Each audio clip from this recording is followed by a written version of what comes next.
semanas haya permitido que renueven las energías. Así con nuevas energías comenzamos de nuevo. La última clase que habíamos pasado, habíamos dejado principalmente los temas en el problema de hipertensión portal. Y decíamos que la hipertensión portal traía consecuencias o complicaciones a la larga. Y estas complicaciones son las que van a ver ustedes tanto en la práctica clínica en el consultorio como en los pacientes hospitalizados. Entonces vamos a hablar de estas dos complicaciones que son importantes en relación a hipertensión portal. Entonces comenzamos con ascitis. Y decimos que la ascitis como concepto es la acumulación patológica de líquido en la cavidad peritoneal. Recordemos que existe pequeña cantidad de líquido normalmente a nivel de la cavidad abdominal que permite el desplazamiento de los órganos intraabdominales, sobre todo de las asas intestinales. La acumulación, cuando hablamos de ascitis, es una acumulación ya en cantidad superior, ¿de acuerdo? Es una cantidad importante de líquido a nivel de la cavidad peritoneal. Entonces hablamos de ascitis. Decimos que la ascitis es la complicación más común de la cirrosis hepática. Esta es una de las complicaciones que cirrosis hepática, mientras esté compensada la cirrosis, no da ninguna molestia y hemos visto. Cuando se descompensa es que aparecen ya las complicaciones de cirrosis, como la hipertensión portal que ya hemos visto, y ahora la ascitis. La evolución natural de la enfermedad abarca desde la ascitis no complicada a la ascitis refractaria con hiponatremia dilucional, síndrome hepatorenal como evento terminal. Como ya hemos visto, este problema de la hipertensión arterial a la larga conduce al paciente al síndrome hepatorenal, que viene a ser el elemento terminal. Ahora, la ascitis puede ser una ascitis controlable, o sea, la cantidad de líquido ascítico dentro de la cavidad abdominal la podemos controlar mediante el tratamiento. Pero puede llegar un momento en que el paciente se convierta en una ascitis, o sea, el paciente sea portador de una ascitis ya refractaria al tratamiento médico y a la dieta. Entonces, en este caso ya hablamos de una ascitis refractaria. Al momento del diagnóstico, la cirrosis, el diagnóstico de cirrosis, en un 25% de los pacientes ya presentan ascitis. Entonces, veamos que prácticamente en una cuarta parte de los pacientes diagnosticados de cirrosis, ya en el momento del diagnóstico de la cirrosis, ya vamos a encontrar que el paciente ya tiene una complicación de la ascitis. Los pacientes con cirrosis y ascitis tienen una mortalidad del 50% a los 2 años y una vez que se hace refractaria la ascitis, al tratamiento médico, la mortalidad es del 50% a los 6 meses y 75% al año. Entonces vemos que en esta evolución, ¿verdad?, de la cirrosis en el paciente con ascitis, generalmente el paciente, en la medida que va aumentando los años, prácticamente va disminuyendo la afección prácticamente de la cirrosis. En la medida que va afectando, prácticamente va disminuyendo la sobrevida del paciente. Es así que alrededor de cuando el hígado está afectado en un 75%, prácticamente la mortalidad es prácticamente al año. El paciente se muere prácticamente al año. Y esto es lo irremediable, ¿verdad? Generalmente en la práctica clínica tenemos este tipo de pacientes que los tenemos que ver por meses y por años hasta que finalmente en algún momento mueren. Y va a depender esto, lógicamente, de cuán afectado esté el hígado. Entonces, el examen físico es lo clásico encontrar en un paciente ascítico, ¿verdad? Este abdomen abombado, ¿verdad? Abultado por la presencia de abundante cantidad de líquido en la cavidad abdominal, ¿verdad? Esta es la característica presencia al examen físico del paciente con ascitis. Bueno, ya en la anterior clase, cuando llevamos cirrosis, hablamos de que 3 eran las causas más importantes de cirrosis. Y es en las que tenemos que pensar prácticamente en el paciente cirrótico, ¿verdad? Si encontramos un paciente cirrótico, en las 3 causas en las cuales tenemos que tratar de investigar cuál ha sido la causa de esa cirrosis, está principalmente en nuestro medio, hemos dicho, el alcohol, ¿verdad? A continuación están las hepatitis C y la hepatitis B crónicas. Como hemos dicho en nuestro medio, generalmente la hepatitis B está apareciendo cada vez más, ¿verdad? Y muchos de estos pacientes van a pasar a la cronicidad. Peor en aquellos pacientes en los cuales se les diagnostica hepatitis C, que hemos dicho que un 85% de esos pacientes que se diagnostican con hepatitis C van a pasar a la cronicidad y en consecuencia van a ser pacientes que van a desarrollar cirrosis. Finalmente tenemos también la tercera causa más importante, es el problema de la esteatosis hepática no alcohólica, que está relacionada principalmente con la obesidad y la diabetes. Son 2 patologías que generalmente van asociadas a la esteatosis hepática no alcohólica. La ponemos así como esteatosis hepática no alcohólica para diferenciarla del problema de la cirrosis provocada por el alcohol. En este caso no hay antecedentes del paciente de ingesta alcohólica crónica. ¿De acuerdo? El paciente tiene o es un obeso o también o podría ser un paciente con diabetes o podría ser un paciente con dislipidemia, entre las causas más importantes de esteatosis hepática no alcohólica. Como hemos dicho, esta enfermedad es la invasión prácticamente del hepatocito por acúmulo de grasa, que desorganiza la estructura del hepatocito, ¿verdad? Lo cual va a ser reemplazado por tejido fibrótico y esto es lo que va a provocar cirrosis en el paciente. En la diapositiva hemos puesto prácticamente los efectos del daño hepático, todas las características que encontramos al examen físico del paciente, ¿verdad? La clásica ictericia, la ginecomastia que observamos en el paciente que podemos encontrar el daño hepático, que generalmente la cirrosis se observa como un hígado atrófico, ¿verdad? La presencia de líquido en la cavidad abdominal, la ascitis, la alteración en las características sexuales secundarias, ¿verdad? Como la desaparición del vello pubiano, tanto en el hombre como en la mujer, el eritema palmar característico, ¿verdad? La atrofia testicular que se observa también en este tipo de pacientes, ¿verdad? En el laboratorio lo clásico, la anemia, la tendencia a sufrir de cuadros de hemorragias espontáneas o edema a nivel de los miembros inferiores, o sea, todas las características del problema de la insuficiencia hepática por una parte y por otro lado también los efectos de la hipertensión portal que hemos visto cuando hablábamos de este tema. Muy bien. Ahora, cuando encontramos un paciente con un líquido ascítico en la cavidad abdominal, ¿tenemos que pensar siempre que el paciente es un cirrótico? No. No solo los pacientes con cirrosis acumulan líquido dentro de la cavidad abdominal.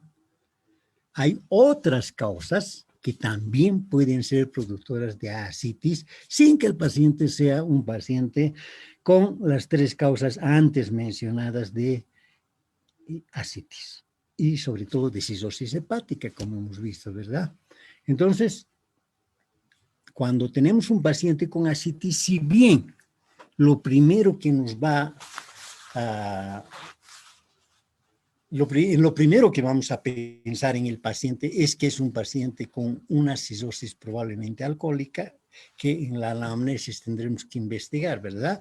Si realmente hay un antecedente de ingesta alcohólica, desde cuándo ingiere el paciente, con qué frecuencia bebe el paciente, qué bebida bebe el paciente, todas estas cosas que tenemos que investigar, ¿verdad? Si no hay este antecedente, ¿verdad? Entonces tenemos que pensar en las otras causas, ¿verdad? En las otras dos causas. Si descartamos las tres causas, entonces la presencia de líquido asítico en el abdomen la tenemos que descartar y empezar a pensar en otras patologías que también pueden producir presencia de líquido asítico. Aquí está el problema de la carcinomatosis peritoneal. La carcinomatosis peritoneal en realidad se trata de una metástasis hacia el epitelio del peritoneo por cualquier tumor dentro de la cavidad abdominal, no solamente tumores del aparato digestivo, sino también de otros órganos que están dentro de la cavidad abdominal y que pueden dar metástasis hacia el peritoneo. ¿Qué es lo que ocurre con esta afección de las células epiteliales del peritoneo? Que empiezan la producción de líquido proteico por células neoplásicas peritoneales, exudación de líquido extracelular y para restablecer el equilibrio oncótico. Entonces, abundante cantidad de líquido con proteínas hacia la cavidad abdominal que atrae prácticamente líquido desde el intersticio. Y en consecuencia, acumulación de líquido dentro de la cavidad abdominal. Las metástasis hepáticas, otra causa también de ascitis no cirrótica. La hipertensión arterial secundaria a la estenosis o oclusión de las vénulas portales. Recuerden que todas las masas primarias de hígado, sea el hepatocarcinoma de hígado, por ejemplo, o las metástasis de cualquier órgano de la cavidad abdominal o de la cavidad torácica van a destrozar la arquitectura normal del hígado. En consecuencia, esta destrucción va a provocar, por una parte, esteniosis y oclusión de las vénulas portales, lo cual va a conducir a un cuadro de hipertensión portal con aparición de ascitis en el paciente. La insuficiencia cardíaca, otra causa también que nada tiene que ver con el alcohol, ¿verdad? La insuficiencia cardíaca, el volumen minutos reducido, aumenta la activación del sistema vasopresina, renina, aldosterona, que efecto final, retención de sodio y agua. En consecuencia, acumulación de líquido dentro de la cavidad abdominal. Síndrome nefrótico, otra causa de ascitis que nada tiene que ver con el alcohol, ¿verdad? Pérdida de proteínas por proteinuria, que disminuye la presión coloidosmótica intravascular del sistema esplácnico. En consecuencia, al disminuir la presión coloidosmótica del sistema esplácnico, del sistema vascular, va a haber migración de líquido hacia la cavidad abdominal, produciendo la ascitis. Enfermedades infecciosas por producir esta cantidad de líquido, principalmente rico en proteínas, hacia la cavidad abdominal, con migración de líquido hacia la cavidad abdominal, lo producen, por ejemplo, enfermedades infecciosas como la tuberculosis, la clamidiasis y la coccidioidomicosis. Vean que también enfermedades infecciosas pueden provocar acumulación de líquido dentro de la cavidad abdominal. Finalmente tenemos la ascitis biliar o la ascitis pancreática. La ascitis biliar principalmente consecuencia de aquellos pacientes en los cuales ¿qué se produce? Ruptura de la vesícula. Se estallido de la vesícula con vaciamiento de bilis hacia la cavidad abdominal, provocando una peritonitis química con migración de líquido hacia la cavidad abdominal.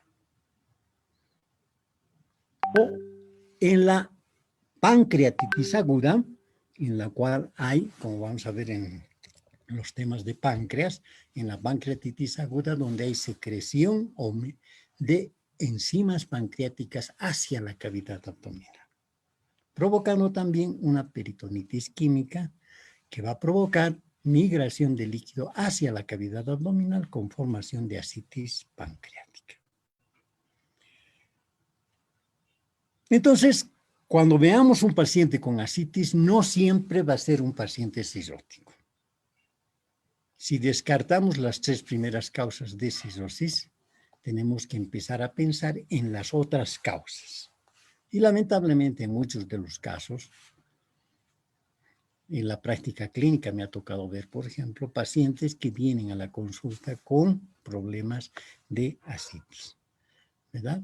El paciente nunca ha tenido antecedentes ni de alcohol, ni de haber sufrido una hepatitis, ni tampoco ser obeso, ni ser diabético, ni tener dislipidemia, o sea, todas las causas que podían provocar una esteatosis hepática no alcohólica. Entonces, cuando hacemos ecografía, encontramos generalmente líquido en la cavidad abdominal. Y el siguiente paso, una vez encontrado, si es pequeña la cantidad, tenemos que pedirle al ecografista que nos colabore para hacer una paracentesis diagnóstica y sacar ese líquido ascítico. Si es abundante, con una simple punción, una paracentesis común, podemos sacar cierta cantidad de líquido para diagnóstico. Mandamos a la anatomía patológica y la anatomía patológica nos indicará si efectivamente existe células neoplásicas, que ya nos indican la presencia de una neoplasia dentro de la cavidad abdominal. En muchos de los casos, me ha tocado ver estos casos donde prácticamente el paciente tiene líquido en la cavidad abdominal y lamentablemente lo que después llegamos a comprobar es la presencia de un cáncer, ya sea a nivel colónico, ovárico, prostático, cáncer de páncreas, cáncer de estómago y otros, en los cuales lamentablemente el primer elemento que aparece en el paciente es la presencia de líquido en la cavidad abdominal. Manifestaciones clínicas. Lógicamente, en la anamnesis tenemos que ver los factores de riesgo. Ya hemos dicho el abuso del alcohol, las drogas intravenosas, relaciones sexuales, uso de acupuntura, tatuajes, perforación de orejas. Esto tenemos que ver principalmente con el problema de las hepatitis B y hepatitis C. País de origen, hemos dicho, también es importante. En Oruro, por ejemplo, no es muy frecuente la hepatitis B, aunque está aumentando la cantidad de hepatitis B, ¿verdad? Pero no es una patología muy frecuente. En consecuencia, si es gente que está migrando desde los países vecinos hacia nuestro país, como ser, por ejemplo, ahora que tenemos una migración, no muy importante, pero hay una migración desde Venezuela, ¿verdad? Hacia nuestra ciudad. Entonces, estos pacientes que pueden estar cursando una hepatitis o tienen el antecedente de una hepatitis, podría ser muy bien una hepatitis B. Los pacientes obesos, los pacientes diabéticos, los pacientes con dislipidemia, estos pacientes también tienen predisposición a estar desarrollando una cirrosis hepática y en consecuencia desarrollar una ascitis. La instalación aguda de ascitis, cirrosis compensada, carcinoma hepatocelular. Hay pacientes que tienen una ascitis, como vamos a ver, las ascitis moderadas o leves, que generalmente con tratamiento médico el paciente permanece generalmente en su domicilio con tratamiento. Y el paciente queda compensado, puede ser por varios meses o por varios años. Ahora, una descompensación, vemos, esto suele ser frecuente, pacientes en los cuales vemos periódicamente, lo vamos controlando al paciente con ascitis, y que de pronto se produce una ascitis o aumenta la ascitis, si bien teníamos una cantidad de 100, 200 centímetros cúbicos, que los manteníamos por meses y por años, ¿verdad? Y de pronto aparece el paciente con 500 o 1 litro de líquido dentro de la cavidad abdominal en cuestión de días. Esto es sospechoso de que el paciente puede estar presentando una degeneración, podríamos decir, o un empeoramiento del pronóstico, porque ya puede ser un paciente con un carcinoma hepatocelular, o sea, un cáncer de hígado. Lo mismo ocurre en los pacientes con ascitis y antecedentes de cáncer de pulmón, mama o colon. Aquellos pacientes que siendo tratados, por ejemplo, de cáncer de mama, ¿verdad? Y que están controlados perfectamente con oncología, con varios controles, varios meses, varios años, y de pronto aparecen con ascitis. En estos pacientes puede ser consecuencia de que, lamentablemente, hay podríamos decir, una reactivación de la neoplasia con metástasis hacia el peritoneo. En consecuencia, el paciente empieza a aparecer con líquido a nivel de la cavidad abdominal. Lo mismo sucede con los pacientes que tienen antecedentes de cáncer de pulmón o cáncer de colon, ¿verdad? Entonces, el antecedente sería importante en el paciente. Bueno, el examen físico, ¿qué encontramos en el examen físico? En el examen físico, a la inspección, la clásico, ¿verdad? Vamos a ver un abdomen distendido, ¿verdad? Un abdomen globuloso, ¿verdad? También encontraremos al examen físico, el clásico, a la inspección, el eritema palmar, las arañas vasculares, la circulación colateral a nivel del abdomen, ¿verdad? La clásica cabeza de medusa. En algunos casos podemos encontrar que solamente encontramos esta circulación colateral a nivel de venas voluminosas en el tórax, en la parte superior del tórax. Se llama también edema en esclavina, ¿de acuerdo? Entonces solamente en la parte superior del tórax, el resto está normal. Esto ocurre principalmente en la obstrucción de la vena cava inferior. Frecuente en los pacientes con linfoma, por ejemplo, linfoma no Hodgkins, que desarrollan adenopatías principalmente a nivel del mediastino y a nivel del cuello, con compresión prácticamente de las estructuras vasculares, sobre todo la vena cava inferior. Entonces, podemos encontrar estos hallazgos en este tipo de pacientes con obstrucción de la vena cava inferior, que hemos dicho que son también parte del síndrome de hipertensión portal post-hepático según la clasificación de Serla-Sherlock. Otra ascitis que podemos encontrar también que debemos hacer diagnóstico diferencial, la ascitis con edema corporal total como ocurre en el síndrome nefrótico. Sabemos que en el síndrome nefrótico una de las características es principalmente el paso importante de proteínas a nivel de la membrana glomerular hacia la orina con disminución de presión coloidosmótica y las consecuencias de la migración del líquido hacia el intersticio. Entonces el paciente va a presentar edema corporal total, comenzando edema de los párpados, a veces edema en la cara, edema en las manos, en la parte posterior de la espalda, edema en los miembros inferiores y la presencia de ascitis. Otra situación importante también en el diagnóstico diferencial. Ascitis más edema de miembros inferiores. Si el edema ha comenzado principalmente y en forma progresiva a nivel de los miembros inferiores, es muy probable que el problema del edema y la ascitis que tiene el paciente sean consecuencia de una insuficiencia cardíaca principalmente a nivel derecho. A la palpación, lo que vamos a encontrar, la clásica onda ascítica. Muchas veces podemos encontrar una masa umbilical fija, que es prácticamente de pronóstico desfavorable para el paciente porque nos está indicando ya una carcinomatosis peritoneal, es decir, una metástasis a nivel del peritoneo. Si llegamos a palpar una masa en la región umbilical, y a la percusión, la clásica matidez en ambos flancos. En general, para percibir matidez a nivel de los flancos, la cantidad de líquido ascítico que tiene que haber dentro de la cavidad abdominal es alrededor de 1.500 centímetros cúbicos al examen físico. Generalmente 1.500 o más de 1.500. Pero tenemos una gran ventaja, la ecografía. La ecografía nos puede detectar pequeños volúmenes de líquido asítico dentro de la cavidad abdominal, como 100 centímetros cúbicos. Entonces, la ecografía nos sirve solamente, no solo para el diagnóstico, sino también nos ayuda para la extracción de líquido asítico en pequeñas cantidades para el diagnóstico de laboratorio.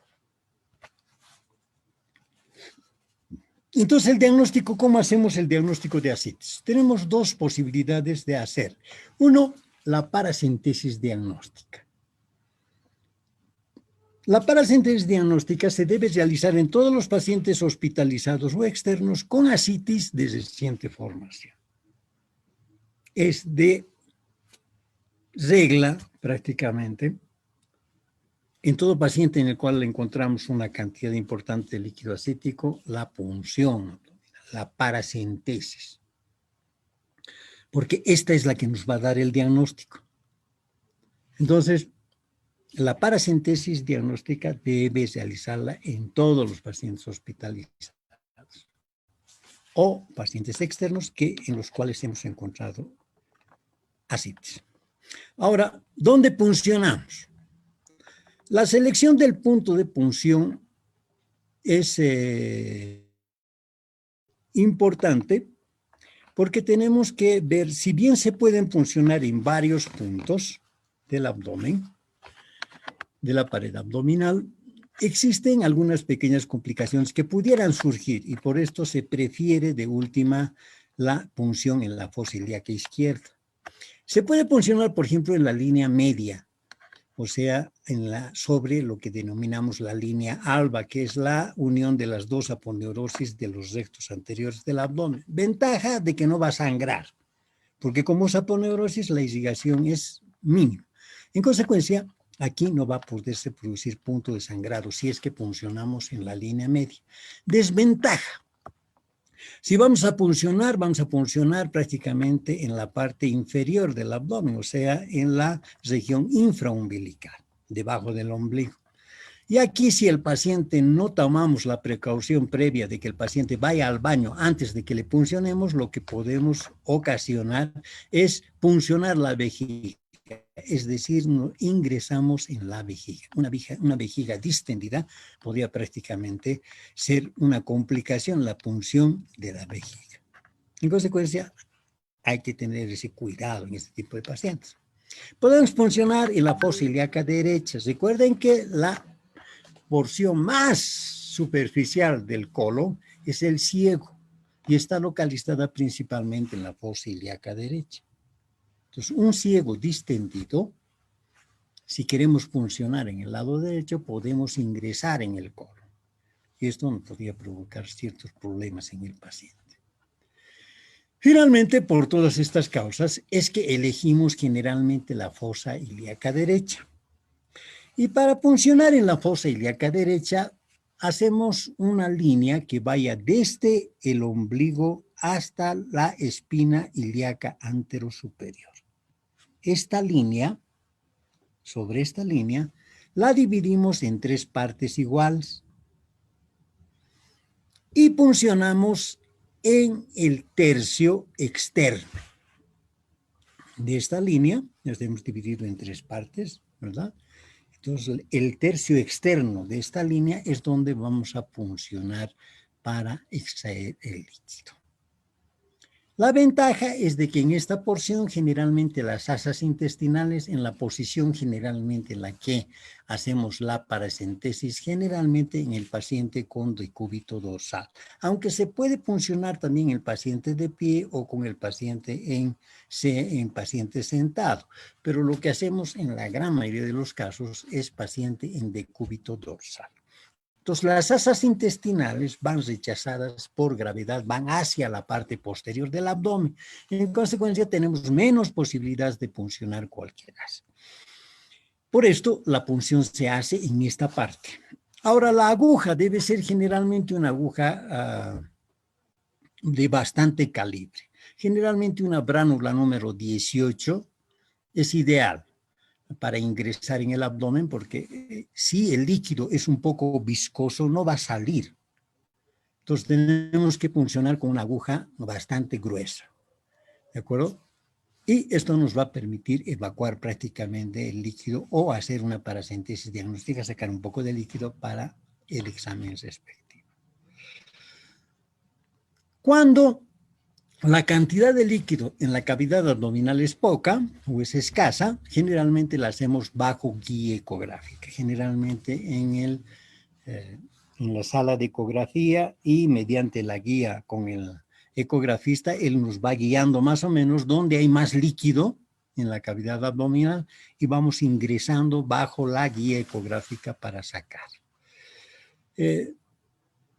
Puede suceder que algunas veces también es importante este tipo de punción con bajo guía ecográfica en aquellos pacientes con cicatrices abdominales importantes.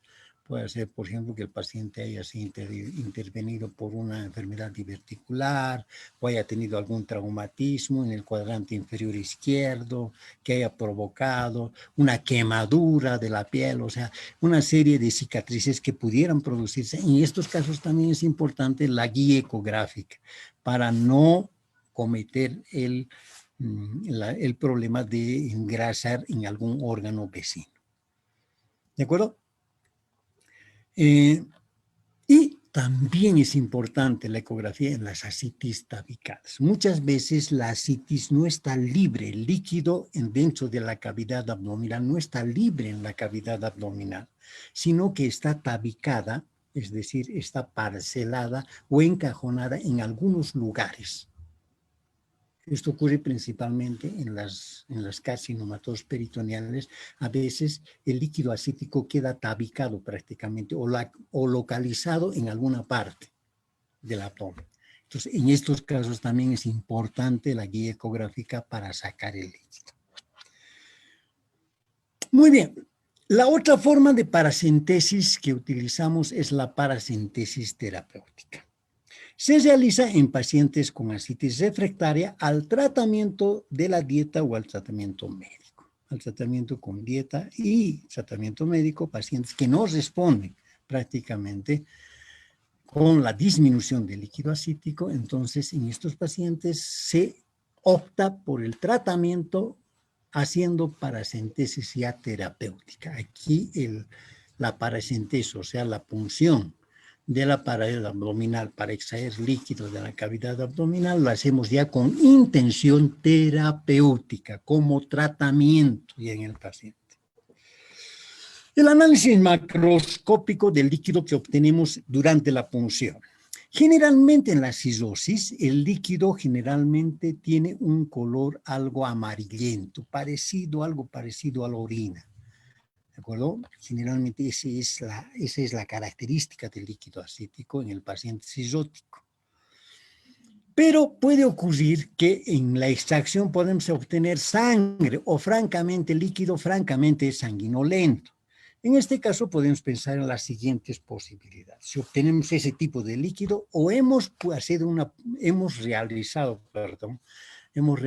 una punción traumática, es decir, al ingresar con la aguja hemos atravesado algún vaso sanguíneo, ¿verdad?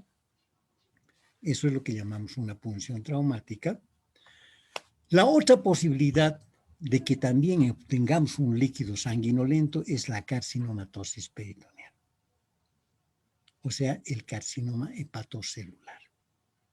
Y otra también que puede dar un líquido de este tipo medio sanguinolento es la tuberculosis pulmonar. ¿De acuerdo? La tuberculosis en este caso de tipo abdominal. Complicaciones son raras. En general, cuando tenemos todos los cuidados que hemos indicado, generalmente asepsia de la piel, ¿verdad? Tenemos que tener un campo, colocar un campo quirúrgico, ¿verdad? Aseo, una esterilización del área donde vamos a funcionar. Prácticamente hay que pasar con alcohol, ¿verdad? Prácticamente todo el cuadrante inferior izquierdo, ¿verdad? Colocar un campo, material estéril, todo como corresponde a hacer un procedimiento quirúrgico, ¿verdad? Entonces, es menos frecuente. Si atravesamos un buen vaso en la pared, podemos tener un hematoma en la pared abdominal, que suele ser una de las complicaciones más frecuentes. Personalmente no la he visto. Un hematoma importante por una paracentesis, ¿de acuerdo? Yo creo que es una complicación media rara. Las complicaciones más frecuentes, el hemoperitoneo, la peritonitis por punción accidental del intestino, esto es lo que yo personalmente no la he visto por las funciones, con todos los cuidados que hemos indicado anteriormente. Diagnóstico diferencial. Se puede establecer a través del gradiente entre la albúmina sérica y la albúmina en el líquido acítico. En el paciente con cirrosis, generalmente este gradiente albúmina sérica, albúmina líquido acítico, generalmente es superior a 1.1 gramos por decilitro en la cirrosis. En cambio, en la carcinomatosis peritoneal, o sea, cuando hay un problema de tipo neoplásico dentro de la cavidad abdominal, generalmente la relación albúmina sérica y albúmina en el líquido acítico generalmente es menor de 1.1 miligramos por decilitro. Entonces suele ser importante esto para... Esto no nos informa el laboratorio, ¿de acuerdo? En el laboratorio prácticamente si le pedimos gradiente de albúmina sérica y líquido acítico, generalmente el laboratorio nos va a mandar este informe. Y nos puede servir para diagnóstico diferencial si este paciente tiene una cirrosis o es consecuencia de una neoplasia intraabdominal.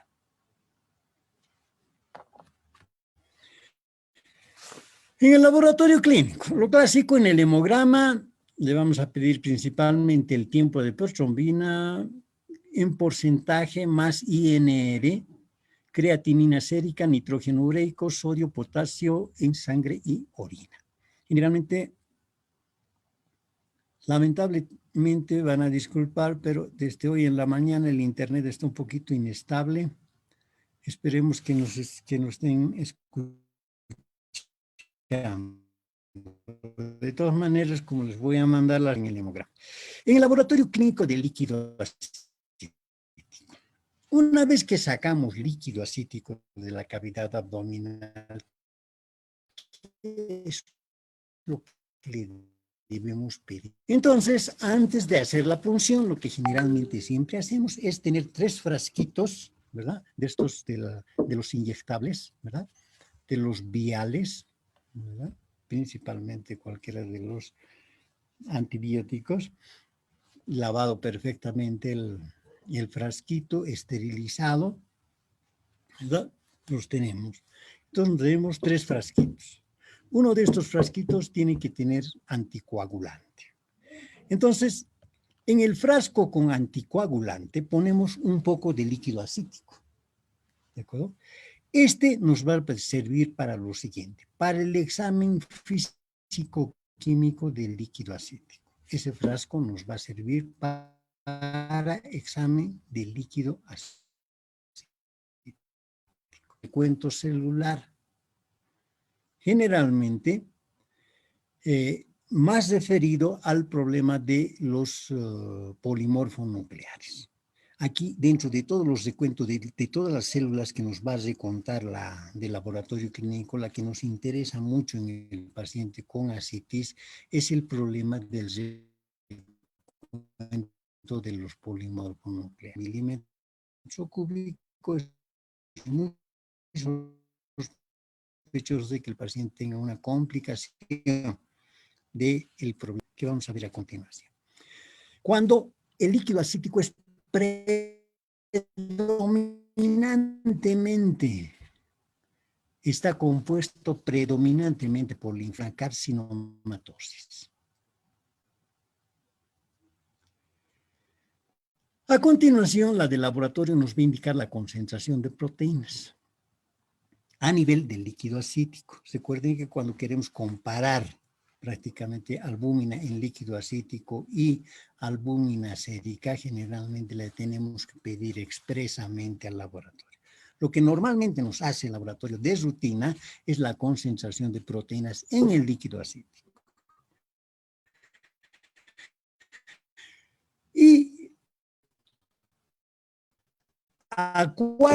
de aplicar al líquido acético en exudado y trasudado. La gran mayoría de los laboratorios generalmente nos dan en gramos por decilitro. Entonces, si está más de 2.5 gramos exudado. Y también de las carcinomatosis. Si la cantidad de proteínas que nos informe la vitro, estamos hablando de un trasudado, que suele ser característico de la cirrosis hepática. Otro de los elementos que nos informa el laboratorio es la deshidrogenasa láctica, la presencia de deshidrogenasa láctica, que cuando está menor a 119 unidades internacionales por litro, aumenta las probabilidades de que el paciente tenga una cosa es de casi entre 60 a 120 gramos por decilitro, cuando está disminuido que el paciente pudiera tener una peritonitis bacteriana espontánea. Finalmente, la amilasa, ¿verdad? En aquellos casos en los cuales el problema del aumento de líquido acético dentro de la cavidad abdominal sea consecuencia de un problema de patología pancreática. En estos casos, la citis pancreática, ¿verdad? En estos casos, generalmente la cantidad de amilasa en el líquido acético generalmente tiene que estar por encima de 5 veces el valor normal para pensar que el paciente tenga una pancreatitis aguda, como vamos a ver en pancreatitis aguda. El otro frasquito, ya hemos llenado un frasquito, el que tenía anticoagulante y ya está lleno, ese va a ir para examen físico-químico del líquido acético. El segundo frasquito nos sirve para llevar también al laboratorio clínico para cultivo. Hay que cultivar el líquido acético tanto para gérmenes comunes como para tuberculosis. En nuestro medio de rutina hacemos esto, tanto para gérmenes comunes como para tuberculosis, porque gran parte de nuestros pacientes también con líquido acético en la cavidad abdominal es consecuencia de una tuberculosis peritoneal o tuberculosis intestinal. Entonces, generalmente, normalmente, pedimos un cultivo para gérmenes comunes y tuberculosis. Y finalmente, el tercer frasquito es el que lo mandamos a la colega anatomopatóloga. Es el que nos va a hacer la citología del líquido acético. Que si mandamos el sedimento, muchas veces lo que yo generalmente he hecho es de pacientes, por ejemplo, a los cuales tienen abundante cantidad de líquido acético, generalmente 2, 3, 4, 5 litros, generalmente tratar de sacar todo el líquido acético, la mayor cantidad de líquido acético que se pueda, ¿verdad? Y hacer sedimentar prácticamente y enviar prácticamente de cada frasco el sedimento, unir en un solo frasco el sedimento y enviarlo a la anatomopatóloga. He visto que esto tiene mucha mayor importancia desde el punto de vista de que puede darnos positivo en la gran mayoría de los pacientes con cáncer intraabdominal. Muchos pacientes, cuando mandamos solamente el pequeño frasquito, en la gran mayoría de los pacientes encontramos que el resultado es negativo para células neoplásticas en el líquido acético. Pero cuando mandamos este sedimento, como les he indicado, generalmente yo he tenido posibilidades, por ejemplo, hasta encontramos que realmente había células neoplásticas en el líquido acético. Entonces tiene mayor posibilidad, o sea, la carcinomatosis 100% positivo en el líquido acético. Ahora,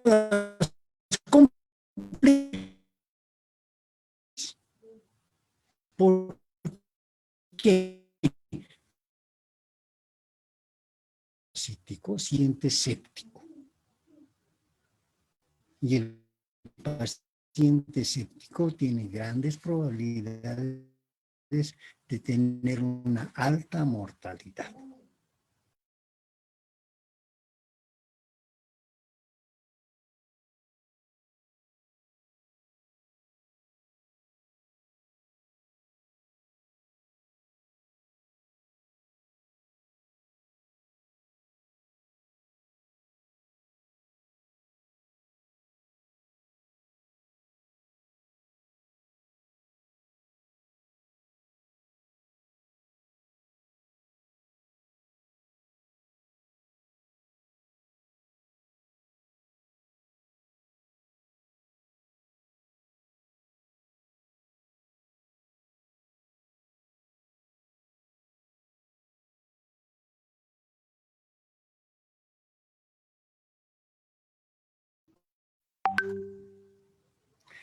Lamentablemente el Internet está dando una mala pasada, igual que vamos a tener que seguir adelante. De todas maneras, les voy a enviar las diapositivas y supongo que con esto vamos a poder solucionar. Entonces, el diagnóstico, ¿cómo lo hacemos? En el líquido acítico ya hemos visto que si la presencia de polimorfo nuclear es mayor a 250 células por milímetro cúbico y el cultivo del líquido acítico es positivo, o sea, hay presencia de bacterias en el líquido acítico, estamos en presencia de una peritonitis bacteriana espontánea. Inmediatamente hay que comenzar el tratamiento antibiótico en el paciente, generalmente utilizando varios antibióticos, que se puede ser cefotaxima, ciprofloxacina, metronidazol. A veces asociar prácticamente, porque el paciente, si no, se convierte en un paciente séptico. Y un paciente séptico tiene grandes probabilidades de morirse, ¿verdad? Fallecer.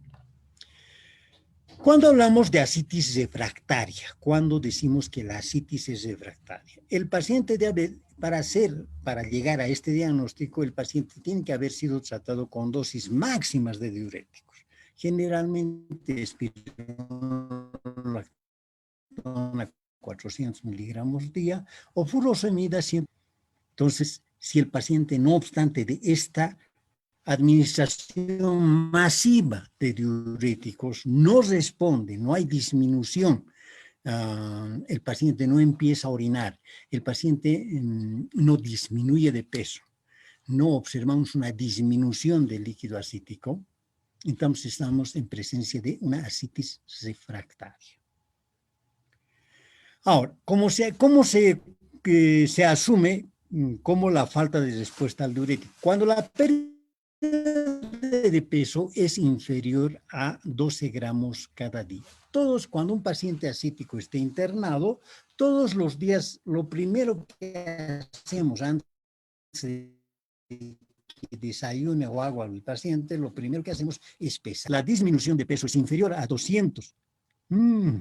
Seguimos con el problema de la inferior a 200 gramos por día durante los últimos 4 días, el tratamiento diurético con tratamiento diurético máximo, junto con la excreción de sodio inferior a 50 miliequivalentes por día. Estamos en presencia de una ascitis refractaria. Si estamos utilizando las dosis máximas de diuréticos, tenemos que tener mínimamente una pérdida de 200 gramos. Lo ideal, la pérdida en un paciente con tratamiento diurético es de 500 gramos día. Pero si es inferior a 200 gramos día la pérdida, y si hacemos un laboratorio con orina de 24 horas y observamos que la eliminación de sodio en esa orina de 24 horas es menor a 50 miliequivalentes por día, entonces estamos en presencia de una ascitis refractaria. Tratamiento. En el tratamiento de la ascitis generalmente se inicia con diuréticos y deben pesarse a diario. La pérdida ponderal no debe exceder 500 gramos día. Aquellos que no presentan edemas, mientras que los que presentan edemas, la pérdida ponderal debiera oscilar entre 500 a 1 gramo día. ¿De acuerdo? Esto va a depender mucho, como ya anticipaba. Cuando el paciente esté internado, es un paciente con ascitis, todos los días tenemos que pesar. Entonces, una pérdida ponderal adecuada está alrededor de cerca a 500 gramos día. Si es que el paciente solamente tiene ascitis y no hay edema en el resto del cuerpo, no hay edema de miembros inferiores, edema prácticamente en la reacción sacro, en la región sacrocoxígea, por ejemplo, donde más se acumula líquido, a veces también en la espalda, ¿verdad? Si no hay esto, generalmente alcanzar unos 450 o 500 está bien. Pero si además de la ascitis, el paciente tiene también edema en miembros inferiores, a veces prácticamente edema masivo de ambos miembros inferiores, prácticamente edema hasta los muslos. Entonces, en estos pacientes, generalmente la pérdida puede oscilar entre 500 a 1 gramo. Sería lo ideal de respuesta al diurético. La internación. Muchos pacientes con ascitis mínima generalmente están siendo tratados en domicilio, ¿de acuerdo? La internación en ascitis voluminosas o resistentes al tratamiento. En estos casos, el paciente debe ser hospitalizado. Si el paciente responde muy bien y la cantidad de líquido ascítico es leve o moderada y responde muy bien a la administración de diuréticos, el paciente puede hacer tratamiento en su domicilio. Otra de las causas importantes de la descompensación de la ascitis que pues, solemos observar en los pacientes con ascitis es el problema de que el paciente está muy bien controlado con un determinado número con un determinado volumen de ascitis en la cavidad abdominal y un determinado peso diario, cuando de pronto empieza a aumentar en forma rápida en los próximos días o en las próximas semanas. En estos casos, generalmente hay que descubrir la causa por qué se descompensó la ascitis. Y a veces lo que encontramos generalmente, y esto es lo más frecuente en el paciente, es el problema de la dieta. Recuerden que el paciente con ascitis tiene que tener una dieta hiposódica y mejor si es una dieta asódica, sin sal. ¿De acuerdo? La otra posibilidad de que lo haya descuente la infección urinaria. Y otro de los problemas que pudiera haber descompensado la ascitis están predispuestos a el problema de la gastropatía hipertensiva que en algún momento puede sangrar, puede provocar hemorragia digestiva alta. En consecuencia, si el paciente empieza a sangrar, puede descompensarse el problema de la ascitis. Son cosas que debemos descansar. El paciente hospitalizado generalmente debe estar de reposo en casa.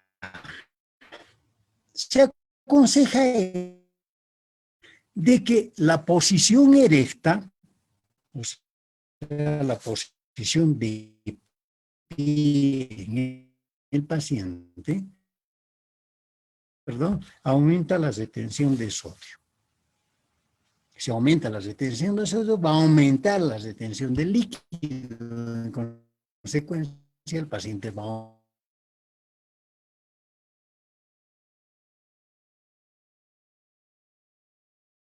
reposo, generalmente,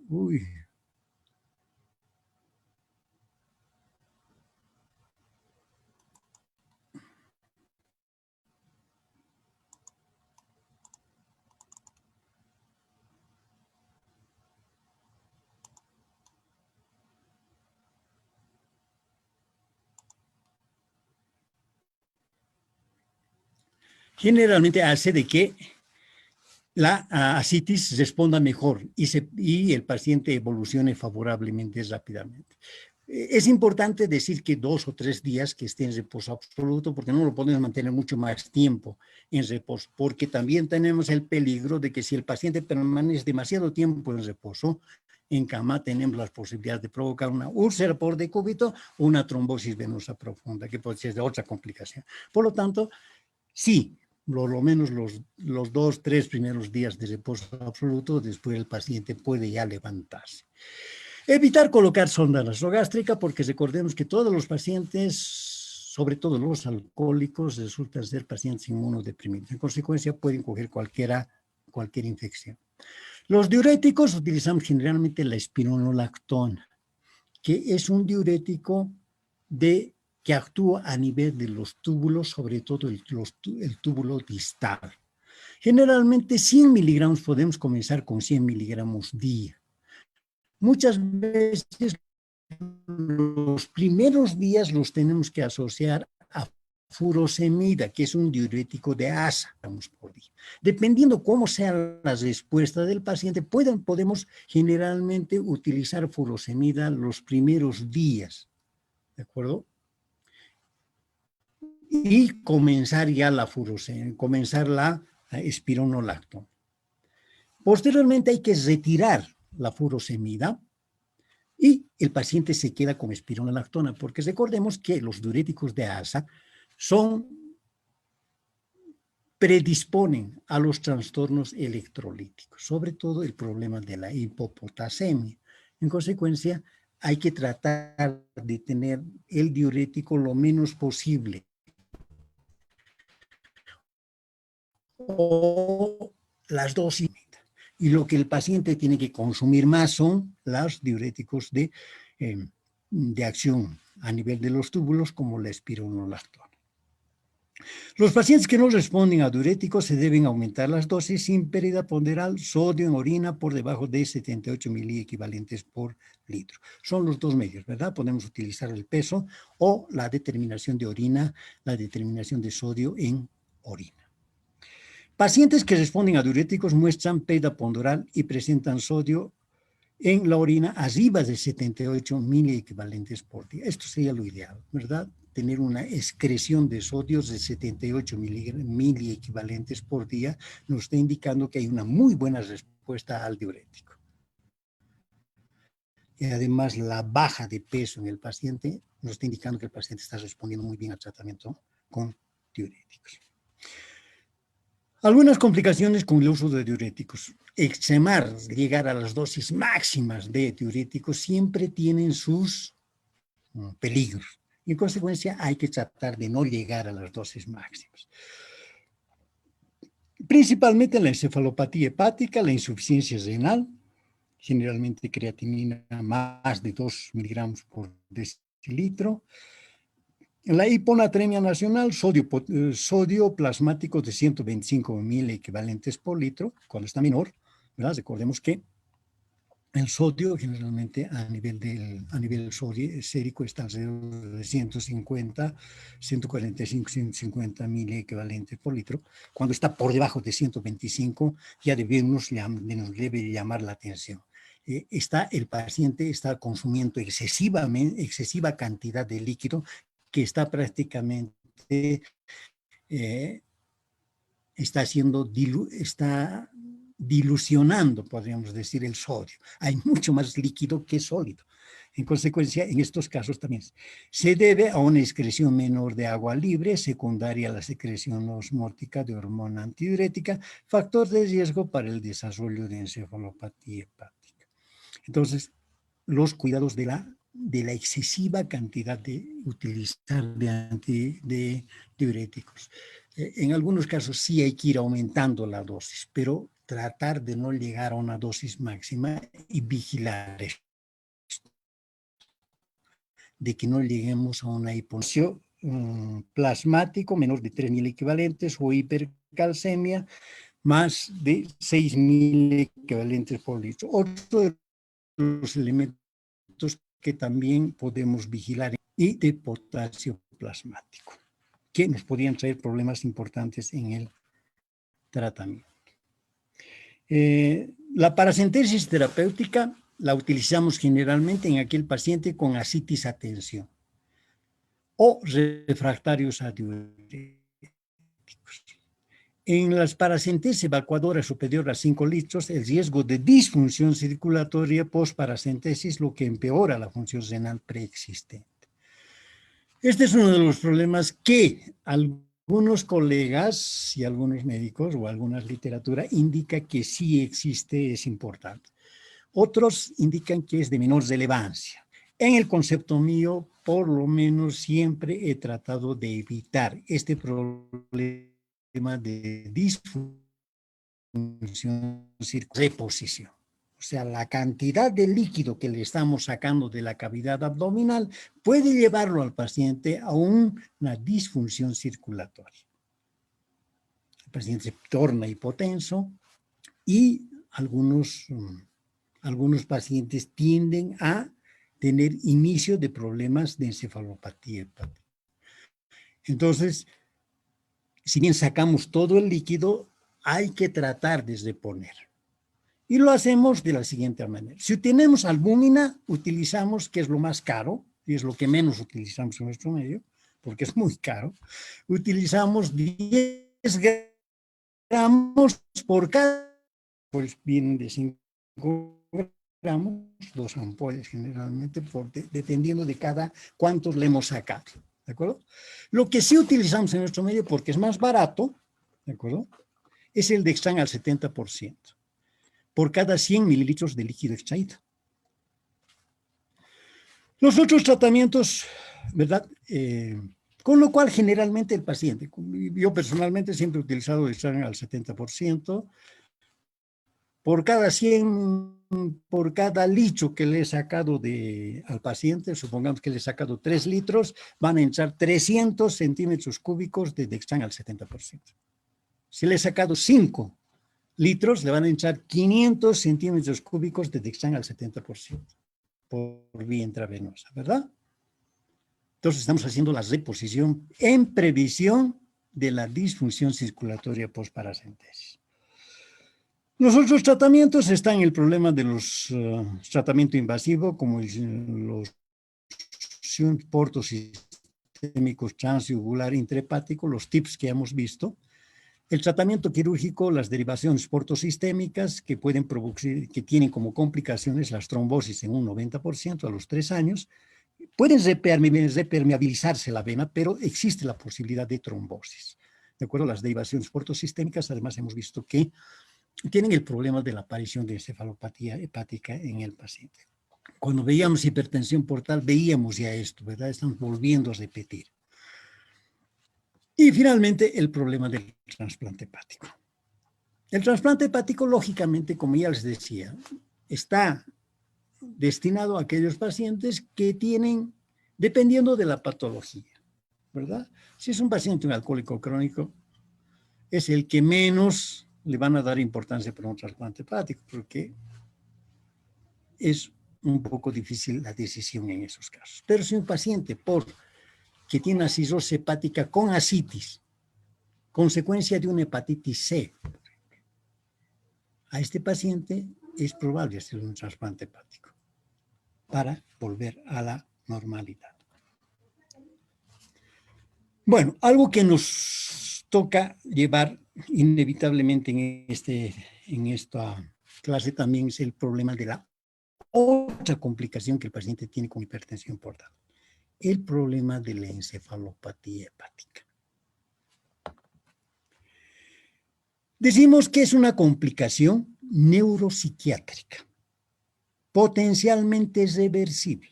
Y esta es la gran, podríamos decir, el pronóstico bueno de la encefalopatía hepática, porque es un problema neuropsiquiátrico que puede revertir. El paciente puede volver a la normalidad.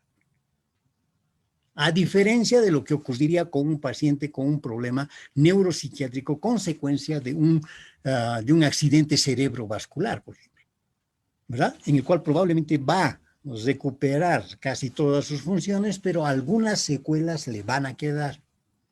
En cambio, en el paciente con encefalopatía hepática, esta es una ventaja. El paciente vuelve casi a la normalidad total.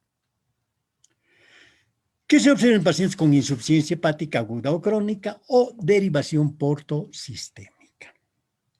Es un tipo de encefalopatía, metabólica, porque está causada por una sustancia que empieza a circular dentro del torrente sanguíneo. Hay una clasificación. La clasificación de las encefalopatías hepáticas se clasifican en 3 tipos. La de tipo A, cuando sucede en pacientes con insuficiencia hepática aguda. La de tipo B, cuando aparece en pacientes con comunicaciones portosistémicas sin enfermedad hepática. Estos son pacientes que tienen alteraciones del tipo vascular, en las cuales hay comunicación, hay desarrollo de circulación colateral, pero no se debe a procesos a nivel hepático. Esta es la encefalopatía de tipo B. Y finalmente la encefalopatía C, de tipo C, cuando ocurre en pacientes con cirrosis hepática, que es lo que vemos en nuestro medio. Aquí estamos viendo algunas derivaciones, ¿verdad? Estos cortocircuitos que se producen, ¿verdad? Donde prácticamente se está evitando el hígado, ¿verdad? Y la circulación está pasando directamente a la circulación sistémica sin pasar por el hígado, sin pasar por la vena porta, ¿verdad? La principal alteración histológica cerebral que se ve en la encefalopatía hepática es la presencia de astrocitos agrandados por edema con un núcleo pálido que corresponde a edema astrocitario.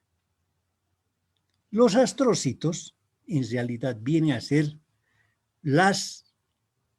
los elementos que conectan prácticamente las neuronas. ¿De acuerdo? Aquí estamos viendo una neurona, ¿verdad? Con su dendrita, que es el tipo de conexión. Entonces, conectan prácticamente los astrocitos las neuronas. No se observa alteraciones neuronales. Por esto es reversible la encefalopatía hepática, a diferencia de lo que ocurre con ese accidente cerebrovascular en el cual puede haber lesión o necrosis de neuronas. En consecuencia, como es un tejido que no se puede renovar, en consecuencia las neuronas mueren y ese paciente va a quedar inevitablemente con secuelas. En cambio, en este caso estamos hablando del astrocito, que es un elemento que conecta las neuronas. Cuando cede el proceso en el astrocito, prácticamente la conexión entre las neuronas vuelve a la normalidad. Las neuronas no son afectadas. ¿De acuerdo? Cuando la encefalopatía se prolonga por años, en este caso sí, el paciente puede llegar a tener pérdida neuronal. ¿Cuál es el elemento más importante en la encefalopatía hepática? La acumulación de amonio a nivel del torrente sanguíneo, la hiperamonemia. El papel patogénico del amoníaco en la encefalopatía hepática se ha consolidado. Está establecido que sí, el amonio tiene que ver con la encefalopatía hepática. La concentración de amonio en sangre arterial aparece frecuentemente elevada en todos los pacientes con diferentes grados de encefalopatía hepática. O sea, el amonio sí es un elemento importante en la encefalopatía hepática. Entre el 11 al 20% del amoníaco pasa al cerebro a través de la barrera hematoencefálica. Esto lo sabemos, ¿verdad? El cociente amonio cerebral, amonio plasmático, está aumentado, siendo aproximadamente 4 veces superior el amonio en el cerebro. Otro indicio, podemos decir, otro elemento importante que confirma que el amonio es el responsable de la encefalopatía hepática, porque vemos que la cantidad de amonio a nivel del torrente sanguíneo, comparada con la cantidad de amonio dentro del cerebro, es mucho mayor, es 4 veces más la concentración en el cerebro. La hiperamonemia puede inducir también la síntesis de óxido nítrico intraneuronal que bloquea la única vía de detoxicación del amonio a nivel astrocitario y perpetúa su efecto tóxico. Entonces, la hiperamonemia induce la síntesis de óxido nítrico. El óxido nítrico bloquea la única vía de detoxicación que tiene la neurona, o el astrocito, perdón, para detoxicar prácticamente el cerebro del amonio. Por esto hace que se perpetúe prácticamente el efecto tóxico. La amoniogénesis, ¿cómo es que se genera el amonio en estos pacientes? El metabolismo del amonio depende de tres reacciones metabólicas. Una, el ciclo de la urea hepático permite la eliminación mediante la síntesis de urea. Este es el elemento más importante. Y esto es la causa por la cual el amonio pasa al torrente sanguíneo. Si el hígado está invadido por fibrosis, por tejido fibrótico, ya no hay células, ya no hay hepatocitos que estén funcionando. Cada vez los hepatocitos son menos. Cada vez el tejido fibratocitos que van a hacer esta función. El ciclo de la urea hepático que convierte el amonio en urea. En consecuencia, cada vez va aumentando más y más el amonio. La síntesis de glutamina por acción de la glutamina sintetasa, otro método de detoxicación del hígado que hace del amonio. La síntesis de glutamina por acción de la glutamina sintetasa. Otro elemento sanguíneo de amonio. Y finalmente, la desaminación de la glutamina intestinal. Otro elemento importante que interviene en la detoxicación del paciente con encefalopatía hepática.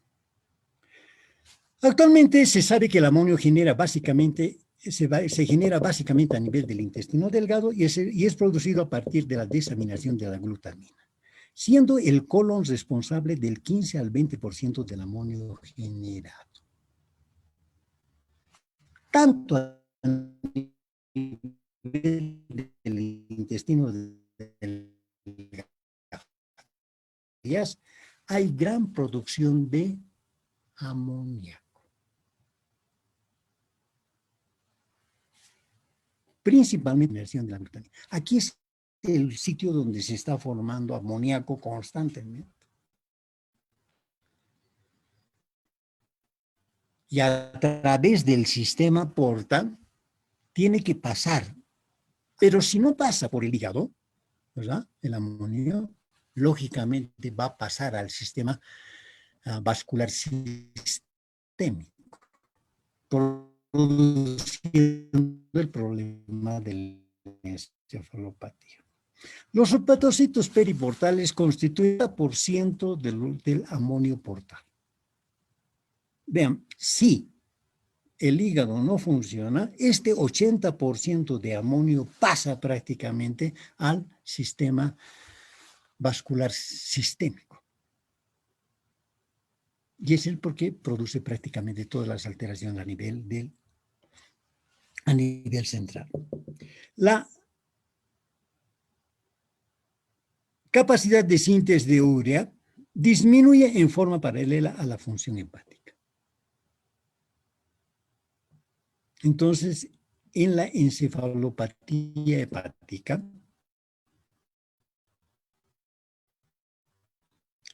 la capa que están funcionando, ¿verdad? Consecuencia de que el hígado prácticamente está invadido por tejido fibroso, menos hay para detoxicar el hígado.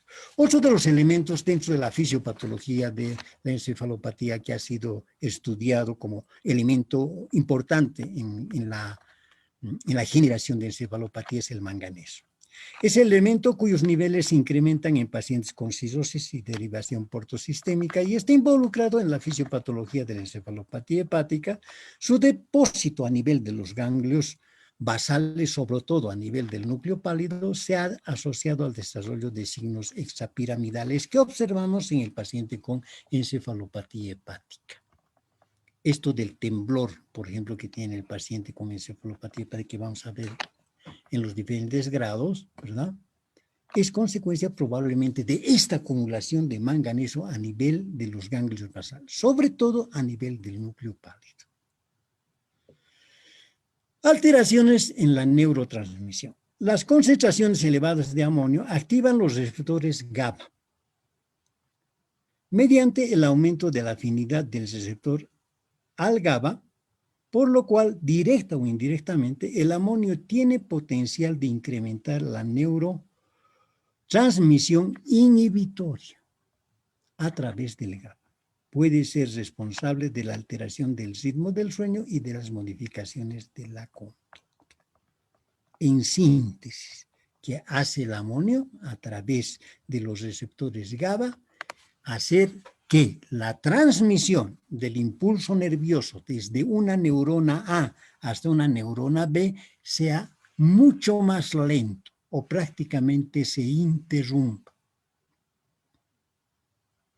Y esto trae prácticamente todas las alteraciones que vemos en el paciente con encefalopatía hepática, como las modificaciones del sueño, las modificaciones en la conducta del paciente, consecuencia de estas alteraciones. Uno, la alteración en la velocidad de transmisión del impulso nervioso de una neurona a otra neurona. El cable que conecta estas dos neuronas es el astrocito. Y ese astrocito es el que resulta afectado por los trastornos, principalmente del amonio a nivel del torrente sanguíneo, produciendo edema en el astrocito.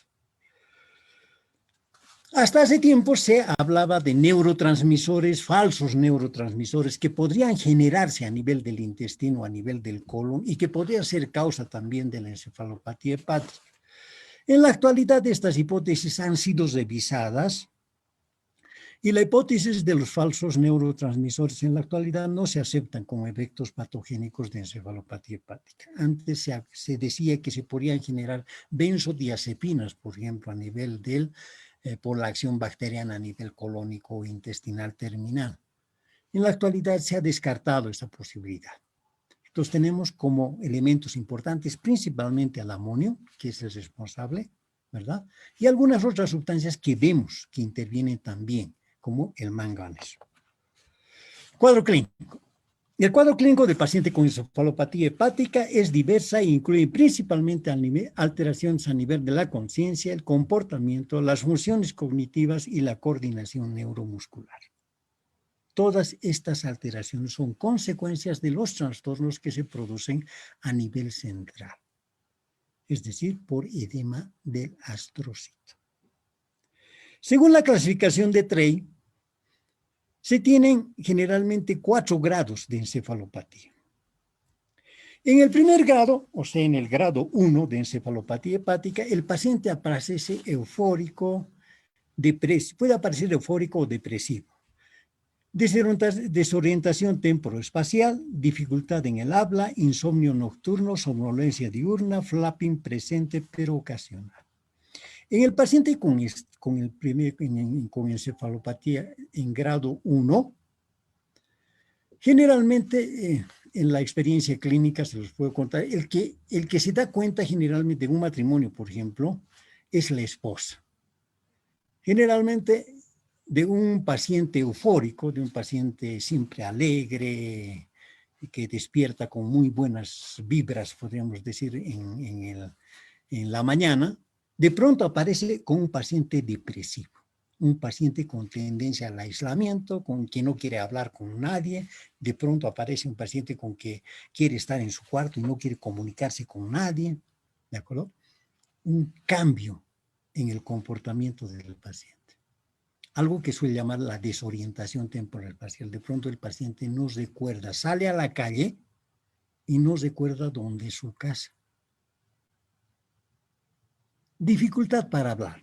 Generalmente habla muy lenta, como el tarijeño, generalmente un poquito así, de ese tipo. Otra de las características en el grado 1 es que el paciente durante la noche no puede dormir. Y muchas veces son estos pacientes los que van a la consulta, en consulta general, a un médico general, y generalmente dicen, no, pues sabe que no puedo dormir en la noche, no puedo. Durante el día me da sueño, estoy durmiendo, pero durante la noche no puedo dormir.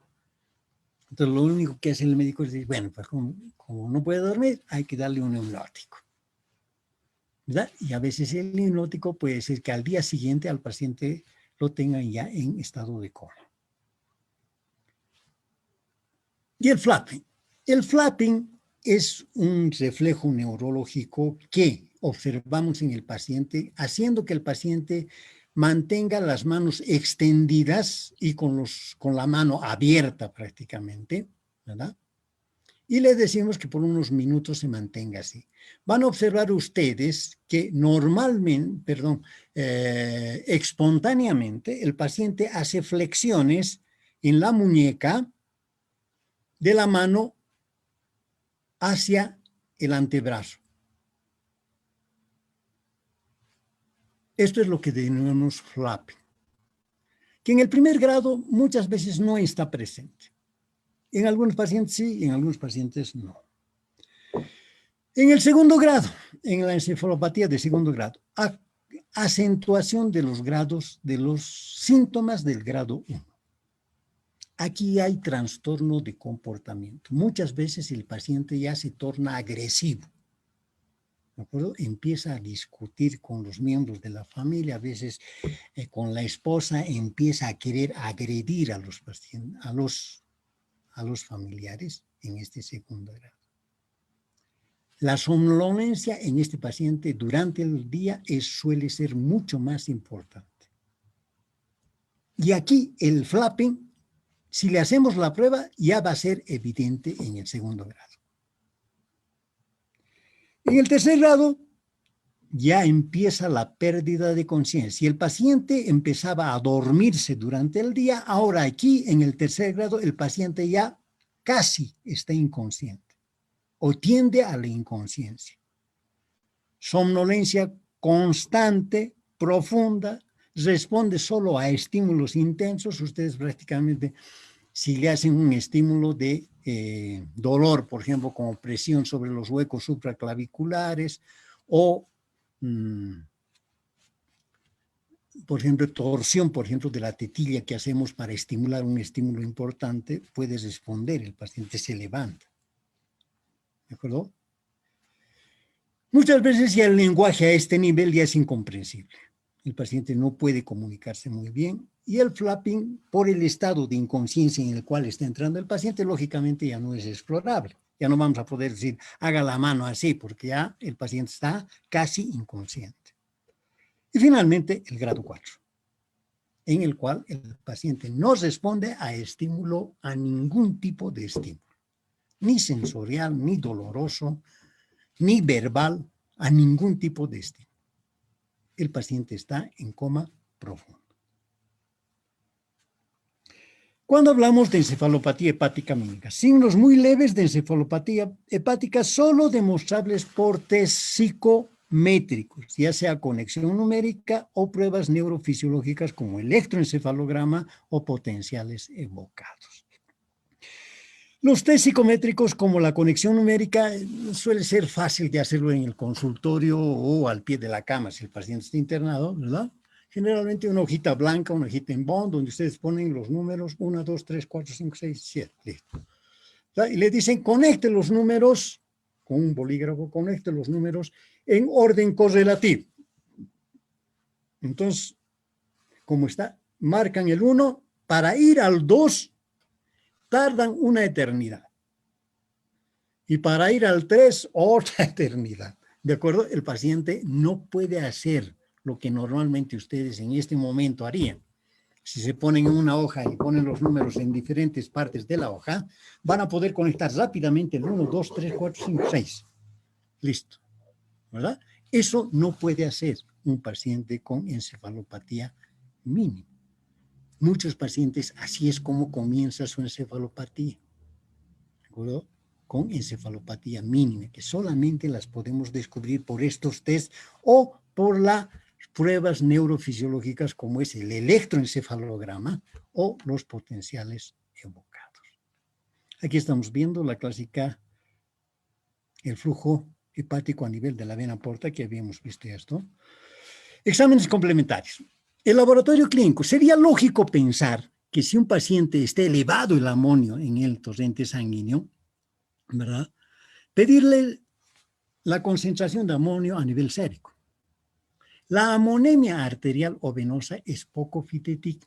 No son paralelas al grado de encefalopatía hepática. El paciente puede estar con una encefalopatía grado 4 o grado 3 y probablemente la amonemia no esté elevada más allá de lo normal.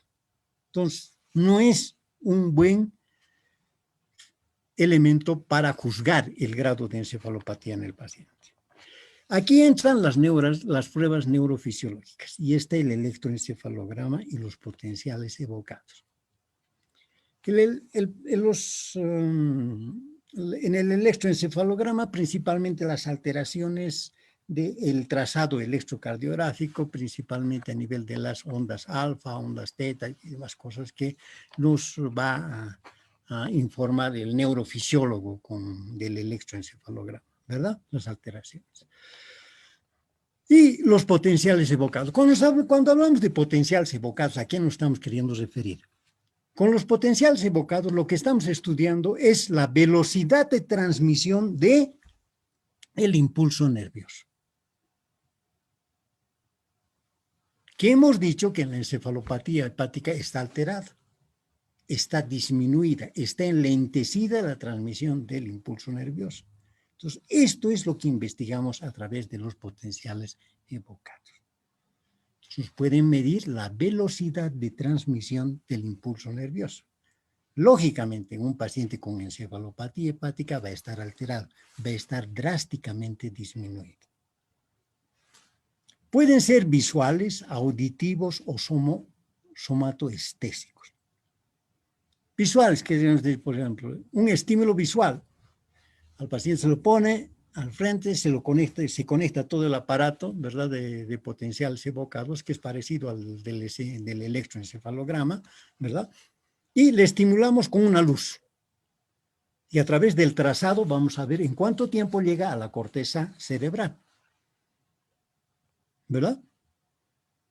Entonces, o lo hacemos auditivos, con un sonido en la oreja. ¿Y cuánto tiempo llega a la corteza genital? Entonces, nos permite medir la velocidad. Si es somatoestésico, le pinchamos, por ejemplo, con una aguja en alguna parte en el brazo, por ejemplo. Y vemos en cuánto tiempo llega a la corteza. Esto es lo que nos mide los potenciales evocados. Lamentablemente, los potenciales evocados no son específicos de encefalopatía hepática, pues pueden producirse también en cualquier otro tipo de encefalopatía metabólica, o sea, en la cual el sistema nervioso está alterado por una sustancia. Por ejemplo, ocurre en el paciente urémico, ¿verdad? En este también podemos tener alteraciones en los potenciales evocados. Las pruebas de neuroimagen, la utilidad de la resonancia magnética en el 80% de los pacientes cirróticos, la hiperdensidad bilateral de los ganglios basales, siendo el globo pálido el más afectado, fenómeno que es atribuido al depósito de manganeso. En la resonancia magnética, lo que se puede observar en el paciente con encefalopatía hepática es lo que decíamos, esta alteración del manganeso, ¿verdad?, como otra sustancia que podría alterar prácticamente la función a nivel del sistema nervioso central, ¿de acuerdo? Entonces, lo que vamos a ver en la resonancia magnética es esta hiperdensidad bilateral de los ganglios basales, lo que nos está indicando depósito de manganeso a nivel de los ganglios basales, que suele presentarse en el paciente con encefalopatía hepática.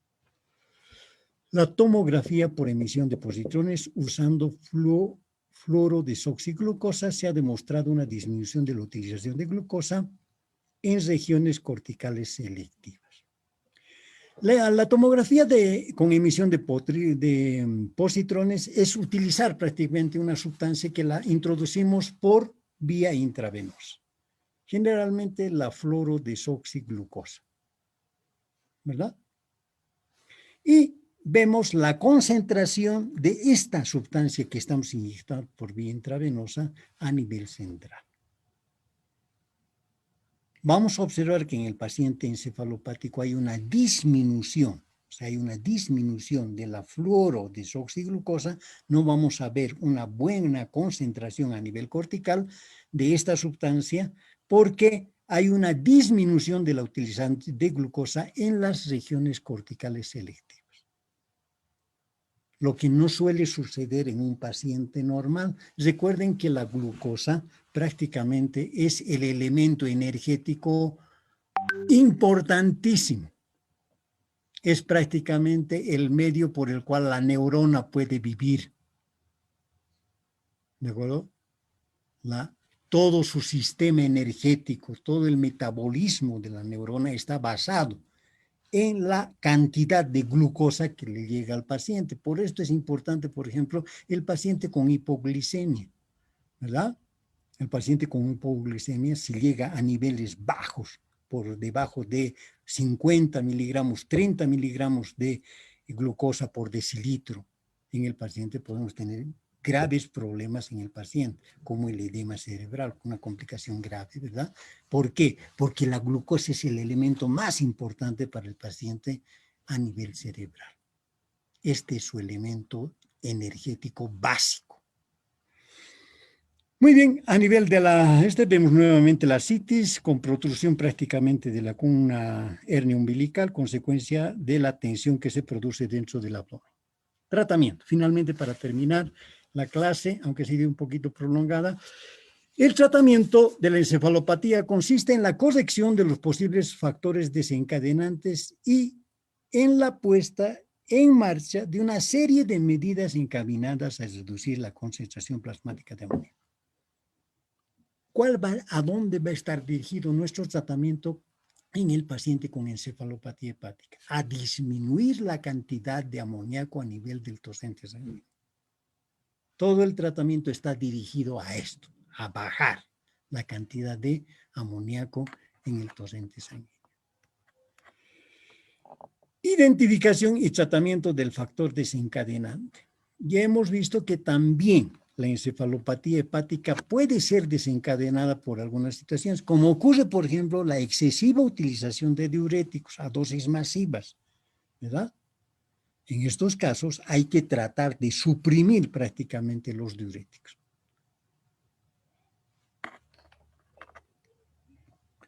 Esto principalmente por el trastorno electrolítico, sobre todo los diuréticos de asa, que son los que pueden producir con mayor frecuencia trastorno electrolítico.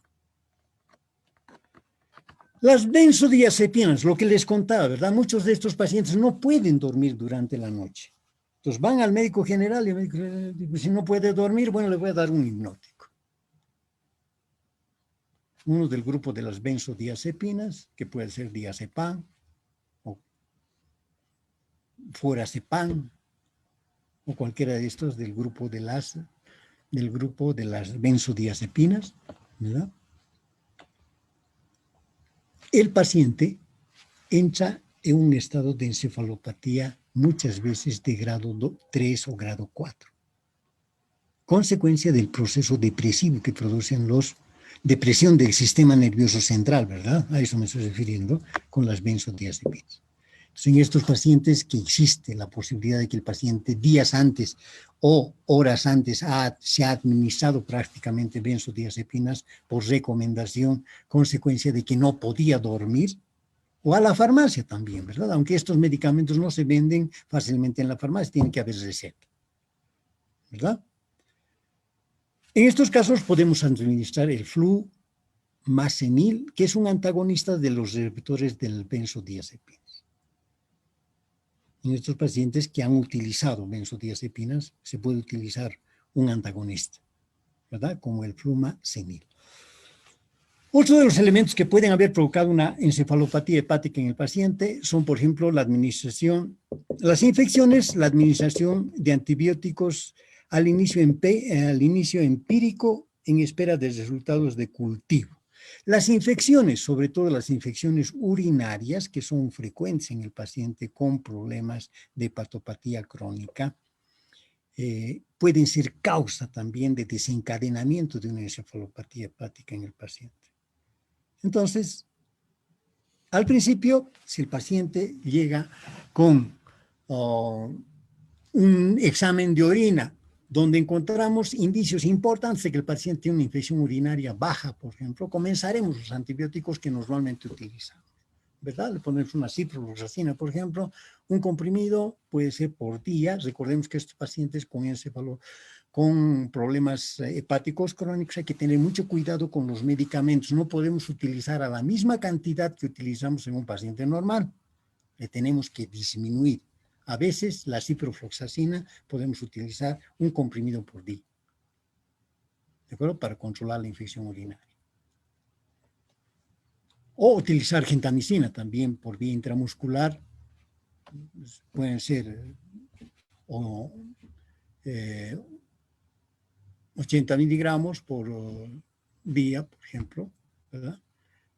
Siempre tratando de utilizar las dosis mínimas. Recuerden que la gentamicina, además, su principal contraindicación es el problema de nefrotoxicidad. También otro problema de que también tienen asociados los pacientes con cirrosis hepática.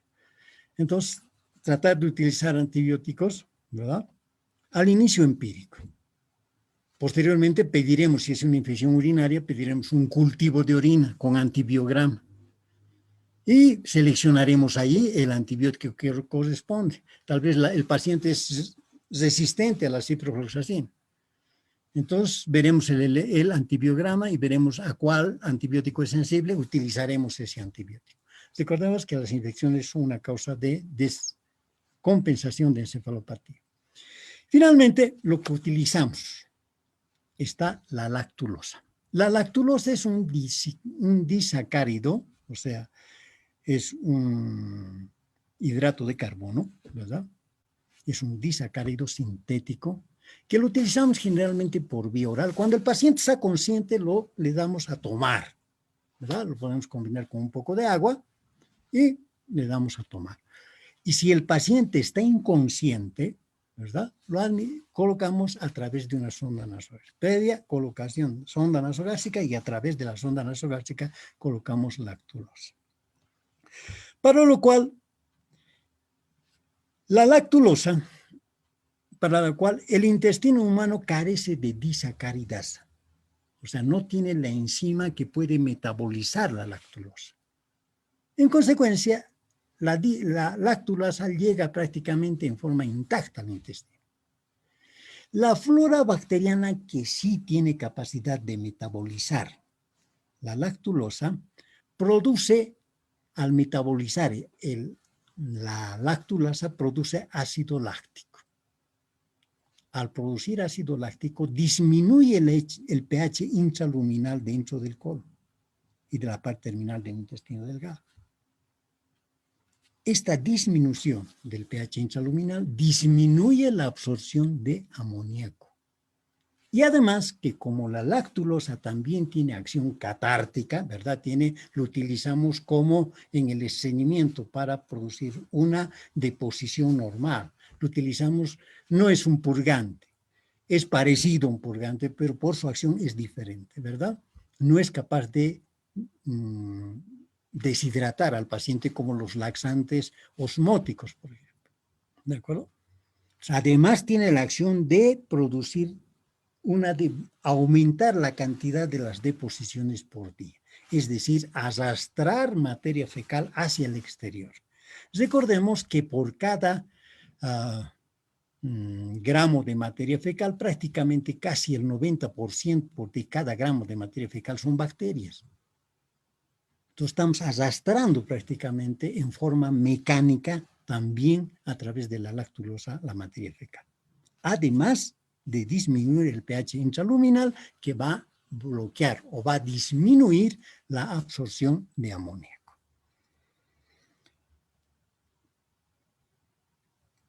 En general utilizamos 1 o 2 litros de agua más 200-800 gramos de lactulosa cada 8 o cada 12 horas, dependiendo lógicamente de la encefalopatía, del grado de encefalopatía que tenga el paciente, ¿verdad? Lo podemos utilizar 3 veces al día o 2 veces al día.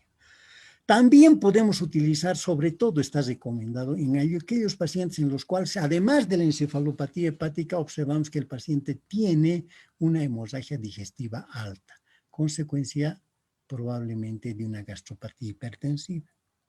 En estos pacientes también es útil la administración de enemas de limpieza.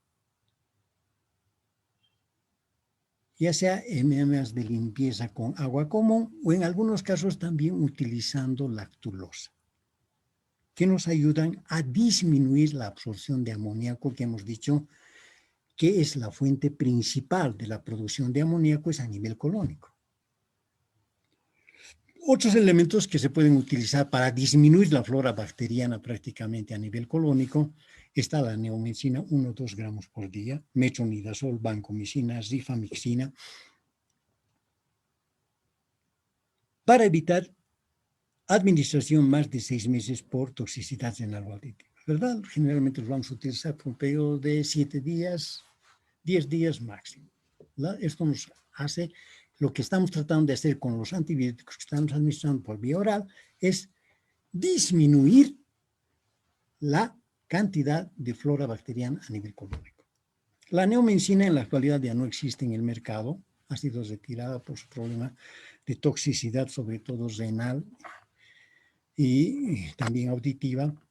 Y lo que utilizamos generalmente en los hospitales cuando no hay muchos medios es la streptomicina. Hay que tener cuidado de, lógicamente, de decirle a la enfermera que la streptomicina no lo ponga. La streptomicina la enfermera en general está acostumbrada de rutina a la administración de streptomicina por vía intramuscular, ¿verdad? Entonces le tenemos que decir que le dé por vía oral, ¿verdad?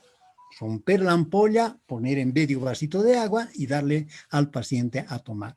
Puede ser una vez al día, 2 veces al día, dependiendo del grado de encefalopatía en el paciente.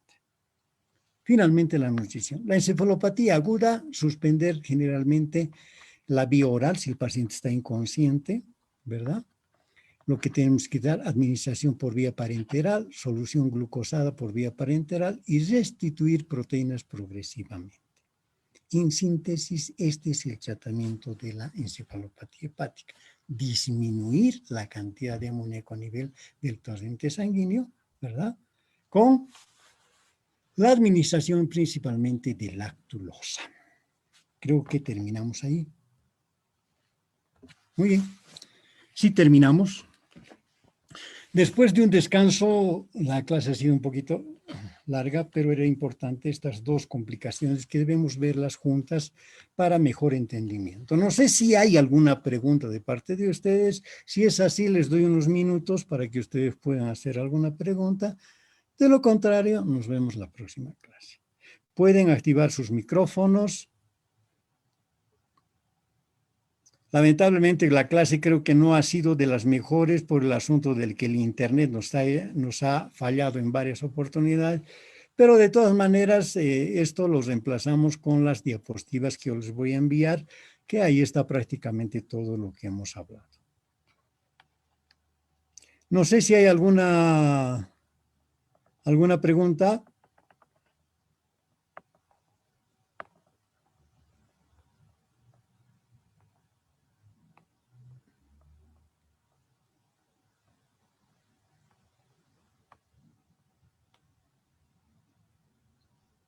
A ver, no sé si hay alguna pregunta, pueden activar sus micrófonos. Si hay alguna pregunta o algo que ha quedado tal vez no muy bien entendido.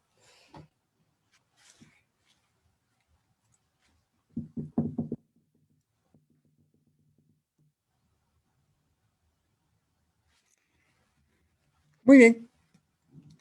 Ya parece que todo ha quedado muy bien entendido. Lamento que la clase no ha sido la de las mejores por el asunto del internet. De todas maneras, a continuación les mando yo ya las diapositivas para que ustedes puedan repasar el tema. Muy bien, nos vemos hasta la próxima clase y como siempre, cuídense. Nos vemos Hasta el luego, próximo doctor. martes. Hasta luego, doctor. Hasta luego, doctor. Usted también cuídese. Hasta luego, hasta luego. Eso está bien, doctor.